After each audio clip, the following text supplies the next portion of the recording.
We have a couple of folks that just sent in questions or things we can cover in the service. And I guess it applies to everyone because this question comes up. The person says, wondering, what about pains and illnesses? How to cope with them, even though we know this is an illusion. So we hear, we read, we philosophize that the world is an illusion, which is maybe hard to handle as a concept, but another way to say it is we co-create our reality. It's a dreamt up world. It's not a solid thing that we live in and are the victims of. Instead, we actually are constantly, individually and as a group, creating the experience. We're downloading into this experience our thoughts. So this is so important because what it ends up doing is in our downloading what we're going to see, downloading how? Well, some of us consciously download through prayer, through affirmation, decrees, thoughts, But some of us, the rest of us, without realizing it, even when we're not consciously affirming a certain reality, it's always happening anyway, without us realizing it. All of our thoughts and beliefs, and believe it or not, it's your beliefs more than your thoughts are creating the world we see. Now, your thoughts are the ones that you think, well, I think I'm going to go get a new car today, and then you go get one, and you go, wow, I created one through my thinking. Well, that's cognitive thinking. You have a thinking part that's not even conscious. It's invisible. It's unknown to you. That's the one that's the bigger creator, believe it or not. The other one's just kind of micromanaging. I want a new car. I think I'm hungry. I'll get something to eat. The little duties of the day. There's another thinker that we're not even aware of that is constantly downloading its beliefs into the world without even realizing it. We do this while we're in the earth plane, and we do this when we're between earth lives. Before we even come in, there's a group of us, all of us that are on the other side, that are even preparing to come in during certain eras, like, say, World War times. Before we even come, we already know that's what's going to happen when we get here. When we get here, we're adding to it even more. It's the difference between concrete thinking, like cognitive concrete thinking, and abstract thought. Abstract thought creates what we call archetypes. Like, hey guys, it's time for us to go in and deal with not just my personal stuff. We're going to go in and we are all going to work on a collective thing, like anger, world wars perhaps. You see, it's like we have so many layers of the thinker. It's not the conscious one, not the conscious one that balances your checkbook. The soul. See, the thinker is not the soul. The conscious thinker is not the soul. The soul is behind it, not thinking, but believing. You cannot think, I'm going to go and get a new car without believing that it's even possible. On some level, the belief has to be there. And that's where we get frustrated because we say, but I do believe I deserve a car. Why did I put in an offer and they rejected it? Because part of you believes you deserve a new car, and part of you does not believe you need a new car. And I believe you change what you can and you accept what you can't. You recognize, if there's a struggle, if I go and try to get a new car. See, Jesus says in A Course in Miracles that human beings are really twisted in the way they think of things. So in modern new thought, new age thinking, spiritual thinking, we're all like, I'm going to manifest a new car, and that shows me how spiritual I am because I know how to use my head to make things happen. And that's not actually how you should be gauging your spirituality. Instead, like Jesus is saying in the Course, when you go and try to get that new car or house, or you try to move to a new town, or you try to date someone and they say no thank you, all those things we try to do on a regular basis. She tried to get a house, a car, and a date all this weekend. So when we're doing these things, Jesus is actually telling you, when you think, oh, it didn't go through, The cell fell through, for example. Dang it, I guess I got to work harder at affirming it more. He's saying, why don't you look at the beliefs that say you don't deserve that? See, heal the blocks, not just keep trying to make things happen. Heal the blocks. So we have all of this. What all of this really means is the word responsibility. We have to understand. It's not just fixing things on a day-to-day basis that's our duty as spiritual people. It's also owning the way things are and they're not. This is how I believed it to be, apparently. And I love to play with words like that. When someone says, but I do believe I deserve that new job and I didn't get it. What I do is say, well, part of you apparently believed it and part of you didn't. You see where I'm going to go with that? I wonder which one is stronger. Maybe the one that's happening. You can rest assured the one that's happening is likely the one that is most dominant in the belief systems. And you can say, well, I hate hearing that. I'm sorry. Still true. So you can fight it, but it's still true. This person's saying, how do you deal with, what if you have pain or sickness? And even though we know it's an illusion, how do you deal with this? It says that even though a person can be enlightened, that pain, how do we understand that pain does not mean we're bad people? It doesn't. See, Jesus is trying to tell you when you didn't get the car, it was a great opportunity for you to work on what it brings up. When you think, no, I don't want to look at what it brings up, I want the car. I'm going to affirm harder. Car squared, car squared, car squared. In multiples, I am going to get this car. That's not the spirituality, guys. Those people that have been promoting nothing but positive thinking. Now, positive thinking is good if you have positive beliefs to back them. But you can't ooh, that was like a ooh. But you can't fix your negative beliefs only with positive thinking. Go into the beliefs. Okay, like how do I do that? Okay. Soul healing. You got to go into the soul. Start looking at the deepest versions of healing. And that's not fun. That's not fun. But it's what we're here to do. You can't be afraid of it. You have to be courageous. The soul level healing, there's a term that people use a lot, in the spiritual groups, detoxing. That doesn't even sound fun.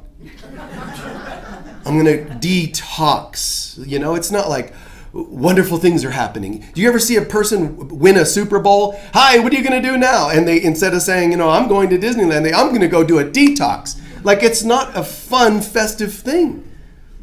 But how could it be bad? You can't detox anything that's not there.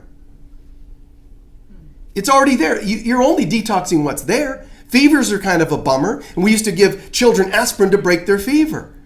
But the fever's only something they need to burn out of their system. So we keep trying to, no fever, no fever. And all that did is ruin, to some degree, their immunity. Right? So it's learning to be courageous to face these things. It's kind of a drag. Kind of a bummer.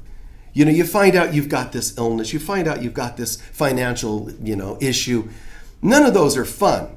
But rather than trying to affirm them away, Jesus is actually saying, hey, this is great. Now that you're into that, why don't we do something with it? And our attitude is, well, no, I'm not in the mood to do something with it because I'm really bummed that it's not going my way. And that's not how we heal. That's not how we become better people. Try to imagine if ever you knew of somebody that fell into some caves. You went out hiking and you fell into some caverns and that you couldn't find them. They're in this dark caverns and all that. And you could call them and they could hear you, but you don't know how to get them out of the caves. But they happen to have a flashlight. What a bummer. I can't believe I fell in this cave. Yeah, but turn on the flashlight. No, I'm not wanting to turn on the flashlight because I'm too bummed that I fell in the cave. The bottom line is, now that you're in it, turn on the light.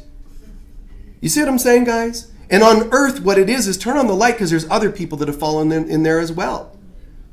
I'm saying to you that once you fall in, which is us coming to earth, once you're here, you might as well just cop to the fact that you got some work to do.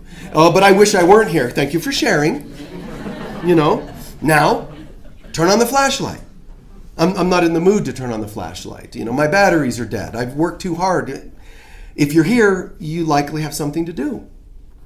Okay, but only if my life's going perfectly well. People asked Edgar Casey about tithing.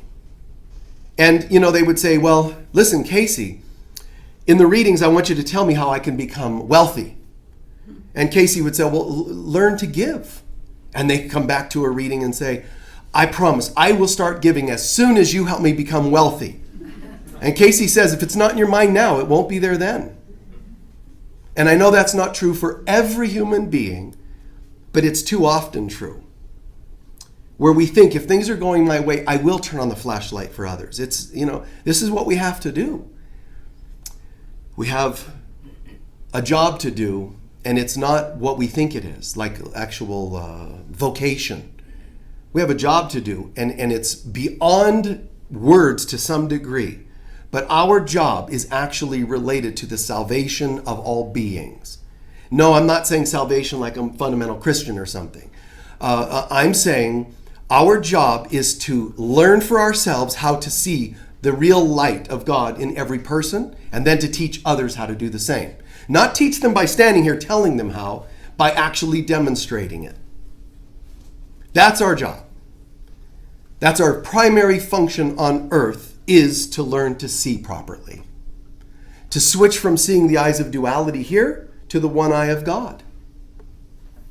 How? Mainly by learning to be humble and ask, God, how would you have me see this person? How would you have me see this person? And we think, if only I were this, if only God would give me my soulmate, then I would probably consider doing more of what I'm supposed to be doing. If God would only give me a lottery, then I would. It doesn't work that way. Because even if somehow you win the lottery, you will not have done your work on your fears when you didn't win it. So when you do finally win it, you will not be as high a being. You'll just be a spoiled person that got the lottery. You won't have the depth that goes with it. So while you're in the stuff, go into the stuff. While you're having doubts and fears, go there. Might as well. Oh no, I'll wait. When I get a little more healthy and stable, when I feel a little more together emotionally. No, because then you're going to go, well, now I'm together. Let's see if we can access some of that hurt and anger. It's not going to feel like it's there because you're happier. I've said this many times. One of the most consistent thing in all the places I've ever traveled and taught and all that, one of the most consistent reasons you won't see people when they attend and then they go is when they find a relationship. Because now it's just, they don't need to because they're distracted. It's startling. But what's sad is that means you chose, that you demonstrated to the universe. Once I get something, spirituality really doesn't mean that much. Once I have my distractions. So to me, I would say, well, I would rather have my spirituality, whatever that is, yoga or coming here or whatever you do, your spirituality. You meet someone, they need to be congruent with that. But they're not, and I don't want to lose the relationship over that. See, I would. There's nobody that's that important to me on this planet. Nobody. It's just never mattered to me. A person and distracting me from the path, I'd rather say, would you like to join me on the path? No, I'm not really interested. Okay, cool. We'll see you later. I'm good. You know what I mean? I'm good. With or without a partner, with or whatever, I'm good. Just the spiritual path. That doesn't mean I believe in being an ascetic, a person up in the caves, away from humanity. It's not what I'm saying.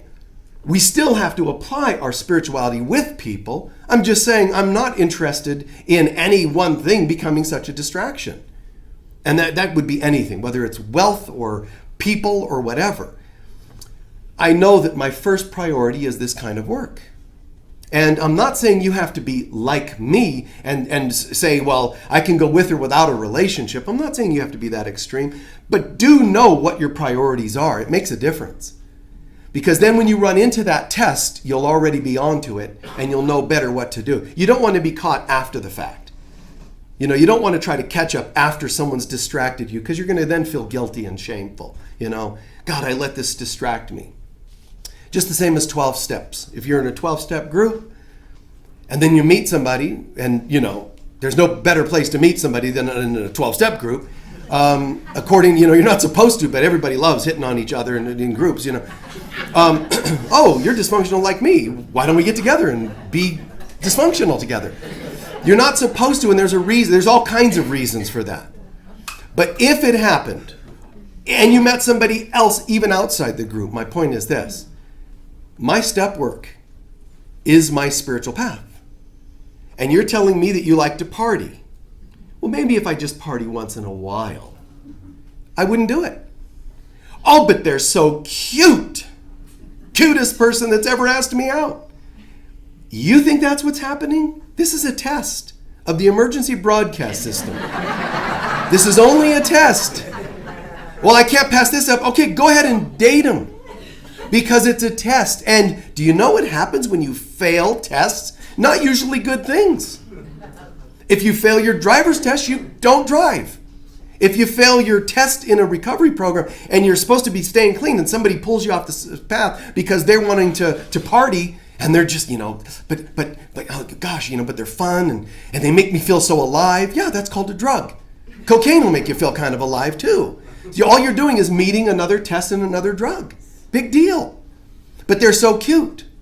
See, A Course in Miracles talks about so many people get caught up in staring and obsessing on the frame, and they forget the picture that's supposed to be in there. The frame, how things are framed, how they're looking outside, big deal. That's just the glitz. It's a great test, though. It's a good test on how spiritually ADHD you are, for starters. Oh, look, shiny stuff. A new person, Oh, they said they liked me. I mean, people, it's weird what can so easily pull people off. So something to consider, just a slight segue. In older systems, there's this concept of devotionalism, especially in more traditional systems, devotionalism. Jesus had these trainees, these apostles, and they practiced devotionalism. Mary Magdalene practiced devotionalism. There's a place for that. However, the world is changing. The energies are changing on how we do things, even spiritually. But this old concept of I need a guru, I need a teacher, the great ones will teach you how to become that within yourself. It feels, I don't know how much any of you have been in that position. You might be the oldest sibling, and the other siblings overly look up to you, and it puts just kind of a weird pressure on you to always be the strong one. Or if it's as a parent, you're going through a divorce, the kids are all looking at you, you don't want to let them see you choke up, you don't want them to see how weak and sad you can be. It's extra pressure. Well, it's kind of like that. The guru, the teacher kind of a thing. It's an odd thing. When I have people say, hey, would you mentor me? I think it's very flattering, and thank you, that's great. Here's how I'll mentor you. I just teach. Show up or don't show up. If you show up, you're learning. Is that mentoring? I don't know. But you're not moving in. You're not moving in. I've had people say, I'm going to give you money to open a retreat, a commune kind of a thing. If I've been offered that 10 times, I said yes once, and it was only done when I knew it was clean and clear. It's not my thing. There's a time and place for everything. And I do believe that devotionalism has a place, but only if you really understand it. See, if I as a teacher, any teacher you follow, Yogananda, Jesus, Mother Teresa, whomever it is, if the person, like I said this last week, when Helen, who wrote A Course in Miracles, had this vision of looking up. She went into a church and knelt and looked up, and she was starting to worship Jesus up on the wall, statue kind of thing. And Jesus got down off the wall and came and knelt next to her, looking up with her, symbolizing, I'm with you. You don't worship me. All I am is your elder brother who walked there first. So that's all. Let me help you in the walk. So if you want to have a teacher or a guru, fine, but try to choose only one that understands that there's no difference between us. You go to a healer and, this person's so great. They're healing and they're going to fix me and they're going to do this for me. To some degree, that's true, but only in the illusion. Because in tomorrow's lifetime, if we die and come back, you might be the one doing that for me. What's the difference? Who cares? Why get too caught up on who plays what roles? The bottom line is we're in this together. So a good teacher, Jesus says in the Course in Miracles, deserves only your respect, not your awe. Do not be in awe of any person or anything other than God. Because God is awe-inspiring. And I can respect you. If you're my teacher or I'm your teacher, you're never really supposed to be in awe of the human part of me. The way this person looks, the way they can manifest more quickly than some, the way they talk and the way... That's not awe-inspiring. That's just kind of cool. That's all. Be in awe of only God. But Jesus says, but do respect teachers. Do respect the teacher before you has walked and probably dedicated a lot of their time to get where they got. Do respect somebody, even I call a mastery, a spiritual mastery because I teach spirituality, or it doesn't matter what it is. It could be a master seamstress. And if you're into being a seamstress, it's cool for you to sit there and go, I'm so in awe of all the tricks of the trade that you know. But not awe. I so respect what you do. You see, you find yourself maybe feeling in awe, but just get it, catch it, and go, it's just very cool. It's amazing. I really admire your parenting skills. Where did you get that? Is that something that just happened inside of you, or is that how your mother raised you? It's cool to respect people. I think in anything. I can respect people the way they put themselves together in clothing. I can respect people the way they have an ability to access joy and celebration, even during difficult times.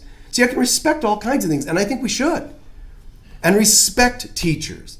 If you're into yoga and, your teacher has dedicated 20 years of their life to really being great at yoga, they deserve your respect. It's easy for you to find fault with them. That's not very cool. They deserve your respect, but not your worship and not your awe.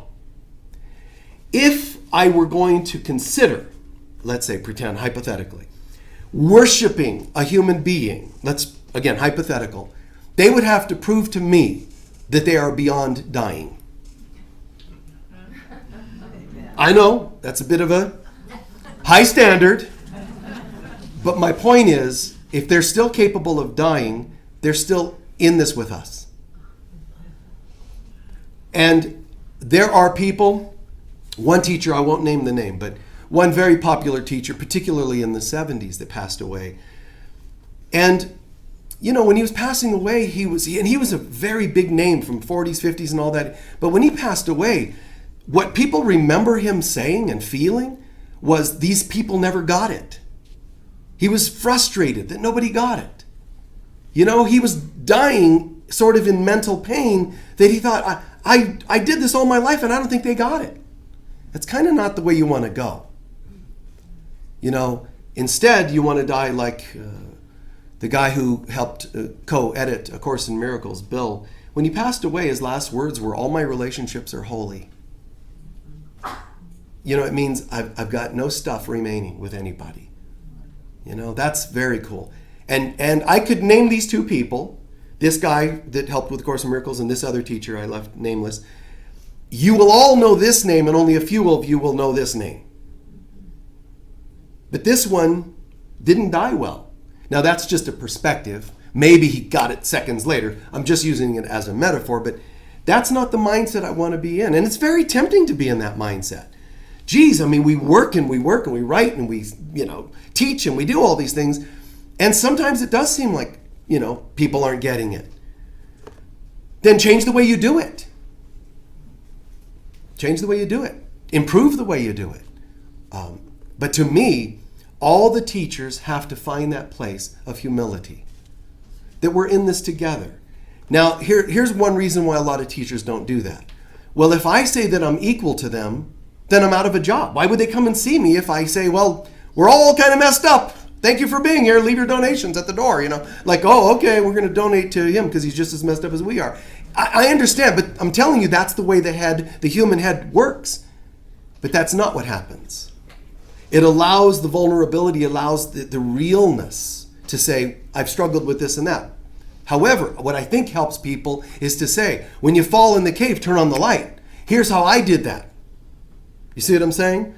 Showing that you live it. So this concept of what kind of teacher do we want to be and what kind of teachers do we want to listen to?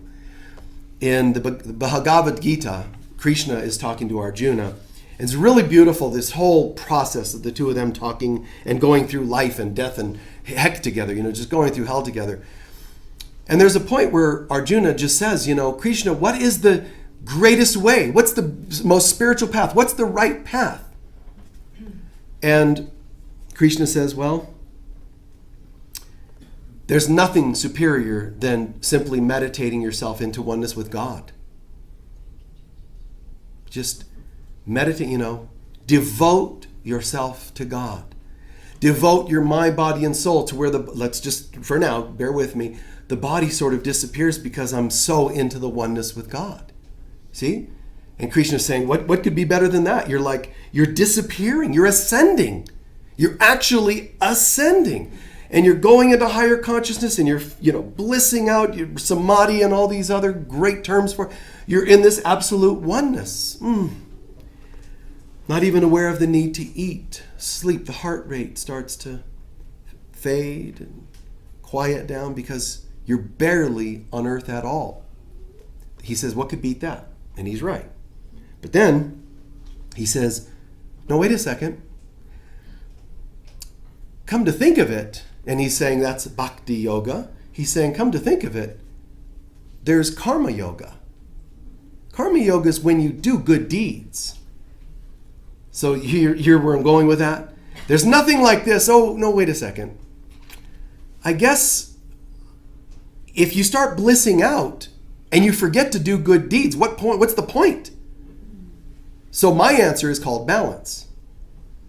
If you bliss into God and forget to do the next right thing, I think you've made a mistake. I think some people are meant to bliss out into God, that because they're just holding some presence, that's the path they're on. And some people are just into doing good deeds, but not really any spiritual connection. I'm just saying I find it to be necessary to do both. There are different paths of yoga, but one of them is connect. The other is action. But why would you want to take any action without the connection? Which is what the word yoga means. So connect and then take the next right action. That's balance. So what starts to happen is when we feel that connection, the words are like sublime. When we really start to feel connected to spirit, we start to feel so sublime that often we become, I've said it many times, bliss bunnies. Like just kind of floating around. Hey, how you doing? Oh, I'm just being. Like, wow. Anything else? No. It's kind of a drag, Mom, I have a dirty diaper, but I'm just being. I'm not going to change your diaper today, honey. Try being and you wouldn't have a diaper. That's not being properly effective on the planet. How can I stay connected and take righteous action? And if I'm connected, it's one thing to be connected. It's another to take action, but to do actions from the connection. To me, that's the ultimate. And so we're going to have these moments where we're entering that sublime state, and it does tempt us. Most people that have a near-death experience, and they're not even in the sublime of God yet, they're just starting to see a little more light than they did while they were on earth, and some loved ones that have passed away. But everybody that passes to the other side and then is going to come back to the earth plane would rather not come back. I mean, it's amazing. This tells you that love is addictive in a good way. It's very difficult to connect with God and then want to come back to the primitive stuff of earth. It's very difficult.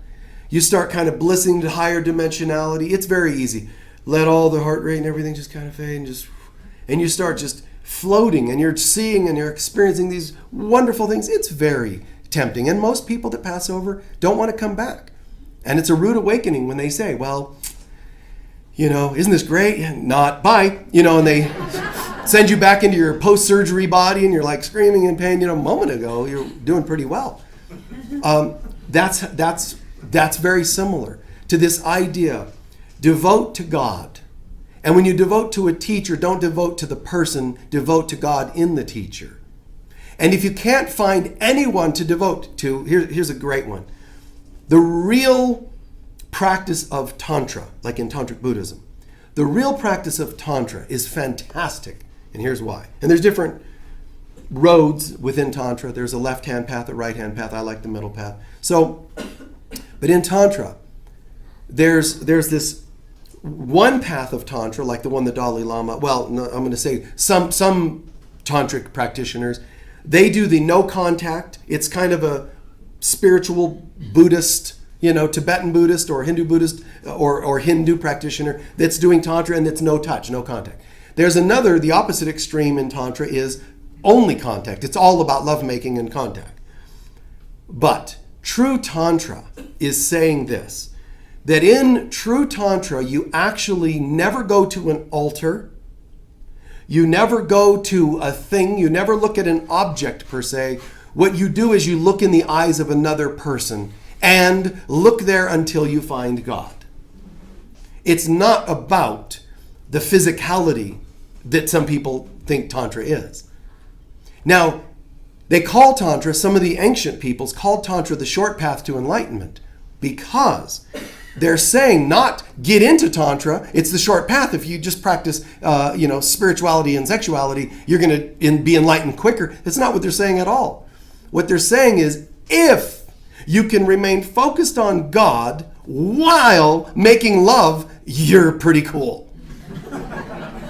Because most people can't do it. Jesus says in the diary notes of A Course in Miracles, when he segues off into the concept of sex, he says, yeah, sex is a very challenging one. Because as soon as people start getting stimulated, they start wanting to go somewhere. Ooh, that's kind of nice. I want more of that. Ooh, that's even nicer. I want more of that. And whoa, here we go. Woo! And we're heading for a goal. Which means you're not here right now. You're already anticipating that future thing. You see?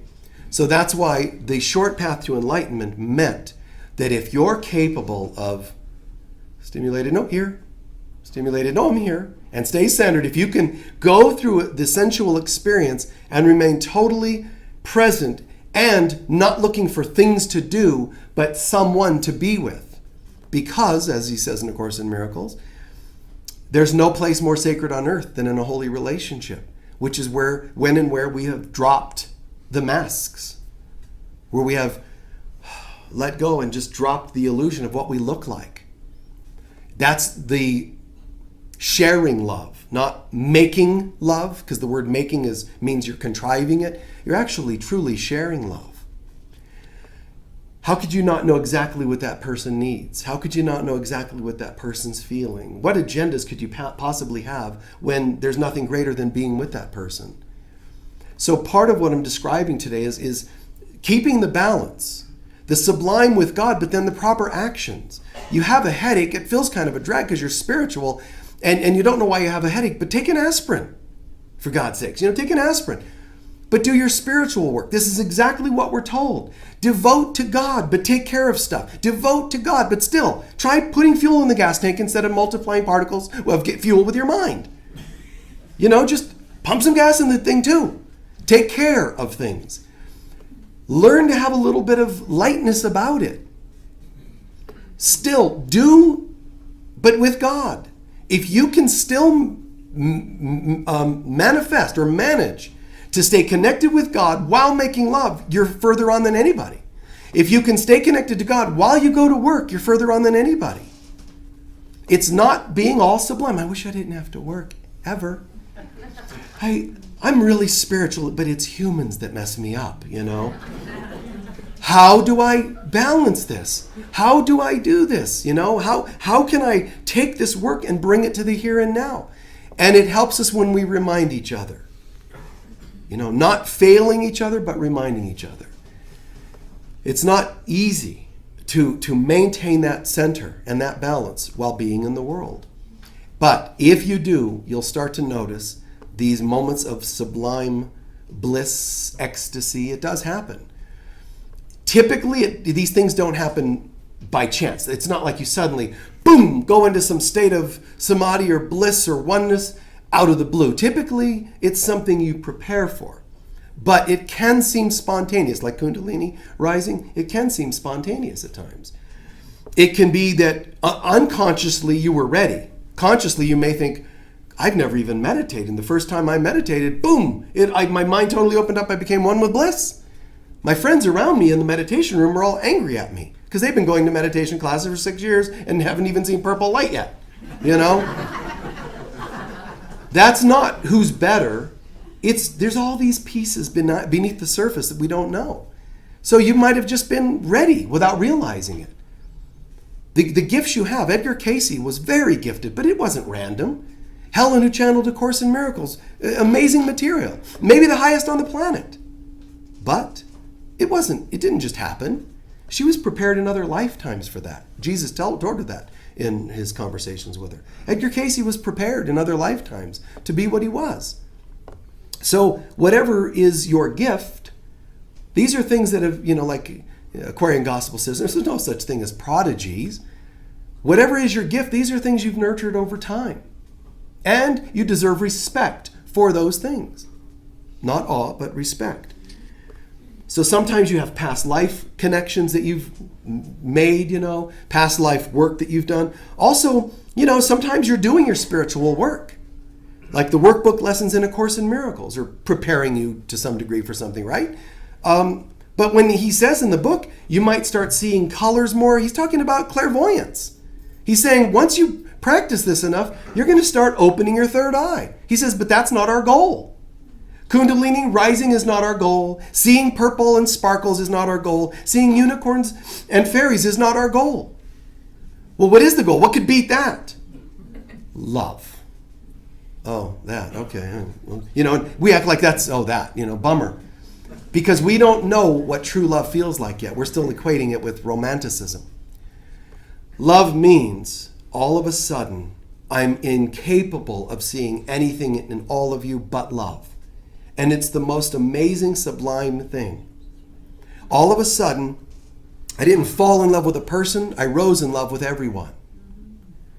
And if someone says, well, I want to be in love with God, I want to join with God, but not people, that's not possible.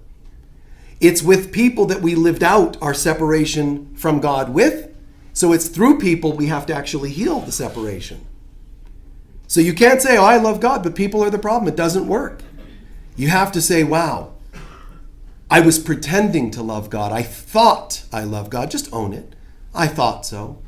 But I see it. I thought I had that, but I can see it because I was rising more and more in my philosophical concept of love with God. But if I was leaving people behind, it was a hypocrisy. Dang it. Now I got to come back to the earth plane and, okay, love, love, love, love with all of you people.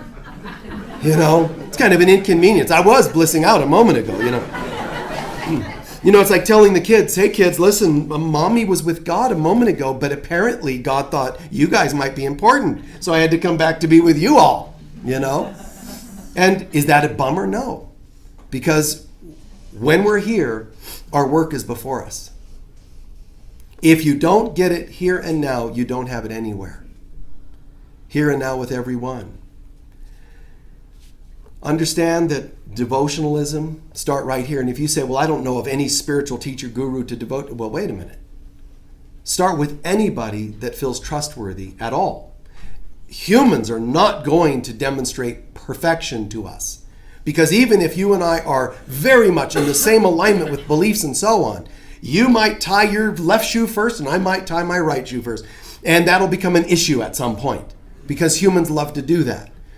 So I'm not talking about fault finding. I'm talking about do your best. So, and if people are hurtful, I'm not saying you need to pretend that you're seeing God in them. But start somewhere because nobody has ever entered a state of oneness with God without feeling safe. So you must nurture an aura of safety in your life somewhere, or you will not rise in God. Not through meditations with God, nor through the loving intentions with others. I must feel safe or I do not rise. I need to feel a sense of, surrender. See, that's what happens. The oneness with God comes from surrender. But I don't know how to surrender if I'm not feeling safe. Think about that. Think about how perfectly that's stated. I want to surrender to God. I want to surrender to love. I want to surrender to prosperity. You cannot surrender anything if you're not feeling safe. Okay, then how do I feel safe? Obviously, A, do the healing on the things that have felt unsafe in your life. And B, start looking for the times where you are safe, giving thanks for them so that we fan them into a greater flame. Instead of going, well, I kind of felt safe with you, but it'll probably flicker out soon. See, that's shaming it away. If you don't fan it into a flame, it'll die and you'll still start again tomorrow on another one. Fan every moment where you know somebody's been good to you. Every moment where you know you've been safe. Every moment where you know you have felt a certain camaraderie. Every one of those, thank you, thank you, thank you. Be appreciative, not in awe, but appreciative. Whatever it happens to have been. And that's why I was sharing last week and other times, that's why I believe that, when I do this work, this spiritual work, I don't think I can ever really take it for granted. Well, I'm in this role, I don't think I can take it for granted. I don't think I can go, I think I'll just give kind of a lightweight talk. I'm not, in the mood to give a decent talk today. We'll just kind of rehash something or whatever. It doesn't seem like it. It's like I believe in always doing my best to connect with Spirit, and let's do this together, guys. And I don't feel like I'm lecturing at people. I feel like I'm sharing an experience with people. So we're having a holy relationship in that. In that, first of all, because I'm seeing us as the same in a good way. I'm seeing us as the same. I'm seeing that we all have pain to some degree here and there. We've lived in the human life. So I know that we struggle in our ways, but let's rise together out of the pain. And I know that we all have come from God and are returning to God in our remembrance process. And it feels great. It feels ecstatic to do so. But human beings don't sometimes know how, if I do feel ecstatic, what do I do with that? Just let it happen. Try to ground it. Don't bliss out to where you are not functional anymore. Be careful. Don't let the kundalini just blow your top of your head off and bliss out and you can't function anymore. But think about if I'm finding God, when you start seeing spurts of creativity, that's called ecstasy, guys. That's spiritual ecstasy. Something has brought it about. No, I'm just feeling kind of spiritually creative. That's beautiful. You know what happened? Someone had to have earned that. Do you understand what I'm saying there, guys? You had to have earned that. Oh my God, that's kind of cool. Give yourself a little credit. I didn't just have creative spurts. For that to happen, which is God through me, I had to have gotten in the right state of mind for it. Thank you, thank you, thank you. It can manifest as almost like an energetic orgasm. Great. If that's your manifestation, give thanks for that. Ecstatic dance. Great. Give thanks for that. Whatever it is. And it might look like one thing. It could be parenting, whatever it is, where you start to just feel alive. Like there's this, it's like knowing the good news of the Lord. That old saying? It's like, I feel just so present. I feel so alive. Okay? When God is coming through us, how could it be a downer? So watch for anywhere in your life. And if you say, I've had none of that or very little of that, let me say, I'm really sorry. Because it means something has worn you down, and I totally understand. We all get worn down. I'm very sorry about that. And we all will breathe with you, hold you, and say, it's all right. Whatever wore you down is not happening right now. So right now we start bidding farewell to the stuff that wore you down to where you cannot feel that ecstasy, that aliveness. The world is waiting for us, and it's not waiting for us to start, dragging ourselves into the day and say, and just be down. You're going to have down days. And in those moments, nurture yourself and demonstrate to people how that's important. To stay in bed and to nurture. I mean, it's a beautiful demonstration.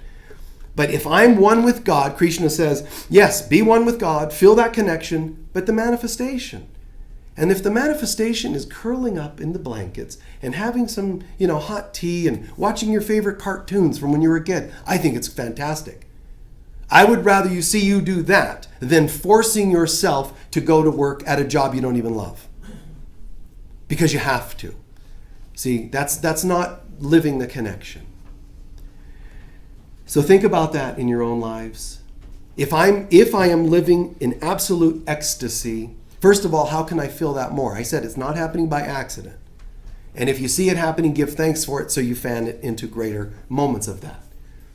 But if you're doing what you know is right for you, your soul will feel that ecstasy. The ultimate spiritual blast of oneness with God doesn't come from our efforts of just becoming better people. That helps. But the bottom line is God itself will reach down into your soul. Not the hands of a human that help you feel a physical comfort in a hug or orgasm in sensual experiences. It's different. God will reach its hand down into your soul and quicken it into ecstasy. But when it happens, make sure you channel it into something functional and practical. Paint, smile, laugh. Make sense? How can I be, present today? And it's something that just happens, and it's so beautiful. Last week I talked about that to a degree, about how all of a sudden you feel supernatural. It's like, wow. I had this, and ending here today now, this person that had asked this question, they said, well, how do you do this, deal with this, while still, struggling with stuff like that? Well, I went and saw one of our great people that comes through town, Brother Gregorio. He's a great healer, and I think he's in Scottsdale now, starting maybe today or tomorrow for the next few days. If you know anybody there, look him up. But he does some really wonderful healing. Well, I went and saw him. I see him every so often because I just think he's such a great soul. And he did some work up here on me. And so the next day I started feeling like this detox kind of thing happening. And so that's why I maybe sound a little congested and all that. But it's just amazing because, before I came out here, like I'm barely moving. Everything's spinning. And I'm sweating, and all this really fun, amazing stuff is happening. So, there's all this like, woo, kind of thing. But I haven't felt that since I've been talking. You know what I'm saying? So that's what it is to get in the light of God. And I don't have to say, well, then I just need to keep talking. No. When I leave here, I'm going to look forward to getting home. When I do, I'm going to lay down or something. Now, it does happen that after I do this, I get charged again and all this disappears, and then I don't lay down. But I'm saying that you don't have to keep doing to prove anything. Sometimes it's all right, but do look at the miracle. I swear. Do look at the miracle, because I'm telling you, when I'm coming out here, everything's spinning and my legs are kind of weak, and I don't get sick ever. I've had this only one other time. And it was just this, touring a lot and on and on and on, and ended up with a pretty severe pneumonia. And I just went, okay, here's what I'm going to do. I'm not going to cancel. I've never missed a gig, and I've never missed a talk, and I've never missed sessions. But what I did do is I took my sessions and I backed them up for 2 days because I was on tour, and I had, several 10 a day. And I'm like, I don't know, man. So I actually, for the first and only time in my life, I backed them up a couple days. The doctor had said, because this friend who I was staying with on tour said, dude, you need to go and you need to see somebody. So we went, and you got to respect the illusion. So I went, my first visit type of thing, to that kind of person. And they said, you have a severe pneumonia and you need to stay in a quiet place, know anything for a couple weeks. And I'm like, okay. Back the sessions up 2 days. That was all I needed. And I was done. Because I can heal it quickly when I can get the time to sit with it and do it. But watch, because over-parenting, overdoing, over whatever starts to thin our energy out. Watch how do I stay connected, and then practice it. And I loved the moments of crawling into this guy's bathroom, into the bathtub, into this hot water, and just soaking. This may sound like maybe too much information for some, but my point is, I felt just as wonderful, even though not feeling well. I felt just as sublime just floating in this warm water as I did when I'm teaching, because I'm still trying to do as best I can with God. So it's all right. Give birth. It doesn't feel great to pass a child through the body, but do it with God, and at least it gives you something different. Focus on the love. Focus on, whatever. Focus on the God experience. Partnerships and whatever you do, even the farewells and goodbyes, there's a way to do it with God and a way not. Make sense? Yes. Do everything with God. I've said that many times. Do your best to do everything with God. And the children from Medjugorje who used to see, or they consistently see Mother Mary. Some of you know about that and others not. But one of them had this severe blast in a kitchen where much of their body was burned. And she was singing all the time. And somebody says, "Aren't you in pain?" She said, "Absolutely." I mean, she was burned a lot. Then how can you sing? She says, anyone can sing when they're not struggling. But when you can feel God, and even though you're in pain and still sing, she said, that's miraculous, and I agree.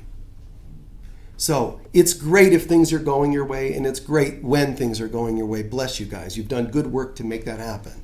When they're not, you still have homework. That's where the big tests are. If you want things to go your way and stay your way and do really well and bliss out and have great things in your life, you have to pass your tests when they're not going very well. Does that make sense? So I bring myself up here and I say, hey, this is my way. I'm not saying you should do it. This is mine. I'm like, hey, here I am. And so we just do it. And I don't feel like, I shirked any ability to say anything decent today. Okay? All right. I pray this has made good sense. All right. So, thank you. We're going to have a closing meditation, our closing song, and we're done for the day. Just take a few centering breaths.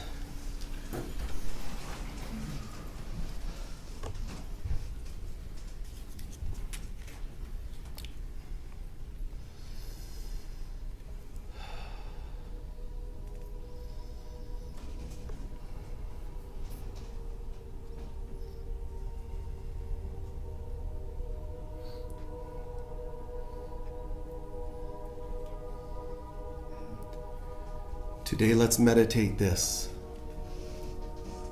Imagine all the people in this room. Be aware of everyone. And then everyone on the planet. Every continent, every nation, every age, gender, race. All beings throughout the universe.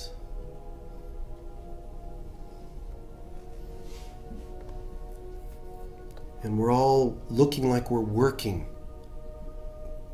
to find our way home.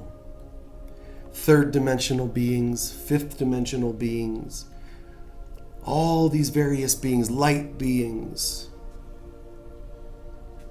aliens, humans, angels, all kinds of beings, elementals.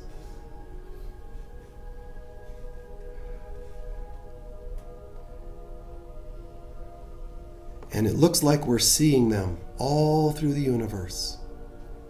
But let's shift it and imagine instead they're all within our mind. All beings throughout all time are between my ears. So take the universe and shrink it to be the size of your skull. And realize we are all in this together. The world and people will remain struggling, growing, incarnating, hurting, and sometimes blissing out. But they're all just variations within this illusion in my mind.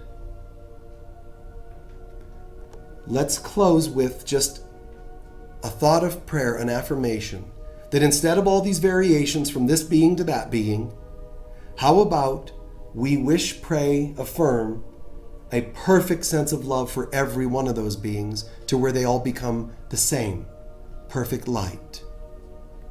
So let's take a moment to visualize every being is in my mind and every being is turning to light. Don't try to figure out whether they deserve it or not, whether you can fix them or not. Just absolutely spontaneously, every person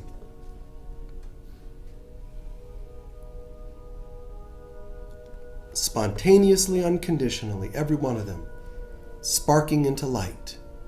And then as each one of them sparks into light, their light grows, and pretty soon the light passes into everyone else's light, becomes superimposed, and then all of the beings and all of the light within all of the beings melds into one. That is that's a healed mind, a forgiving mind. And if anyone in my mind were to hurt anyone else, it would only be because I assigned him the role. And that's not what I choose to do. Everyone equally in the light.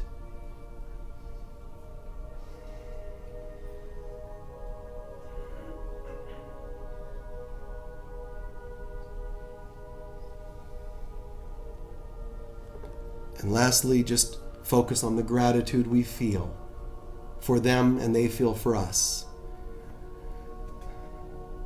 The only feeling that arises when we do this work is gratitude. Everybody is so grateful to be let off the hook from playing the different roles we play for each other. Oh, finally, we all get to rest. We all get to be in the light that God created us to be.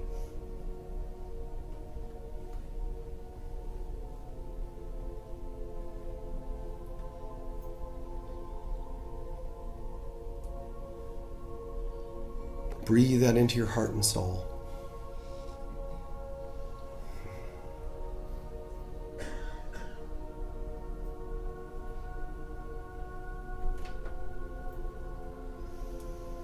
And so it is.